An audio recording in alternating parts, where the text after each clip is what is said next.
সমাজে নানা ধরনের সন্ত্রাসী হচ্ছে, রক্তপাত হচ্ছে, অনাচার চলছে, এগুলো দমন করা হচ্ছে সরকারের দায়িত্ব। তো এটা যদি সরকার এগুলো দমন করতে যদি ব্যর্থ হয়, তাহলে এই সরকার দুর্বল সরকার হিসাবে প্রমাণিত হবে।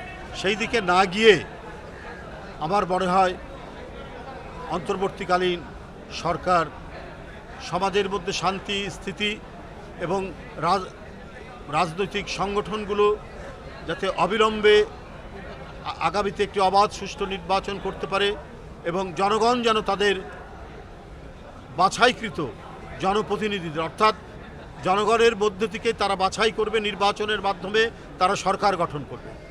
একটি নির্বাচিত সরকার হলে যত শক্তভাবে দেশ পরিচালনা করা যায়, মনের দিক থেকে যত শক্তি বা বল পাওয়া যায়, সেটা অন্য কোনো সরকারে সেটা হয় না। কিন্তু এটার অঙ্গীকার ছিল অন্তর্বর্তীকালীন সরকার যত দ্রুত সম্ভব একটি অবাধ সুষ্ঠু নির্বাচন দেওয়া। যাই হোক, আজকের এই পরিস্থিতিতে আপনারা দেখছেন যে রক্ত এখনো শুকায়নি শহীদদের, এখনো বাড়িতে বাড়িতে চলছে মাতম আর আহাজারি বাপ মায়ের। এর মধ্যে একটি ফ্যাসিবাদী পরাজিত শক্তি তারা হরতাল ডাকে কোন সাহসে?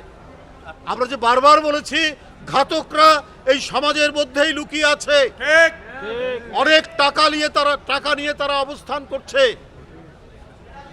তো তাদেরকে একটি সরকার কেন তাদেরকে চিহ্নিত করে তাদেরকে আইনের আওতায় নিয়ে আসতে পারছে না? এটা তো বড় ধরনের দুর্বলতা প্রকাশ পাচ্ছে। ওরা সামনের দিনে আরো বেশি ক্ষতিকর কাজের দিকে তারা এগিয়ে যাবে।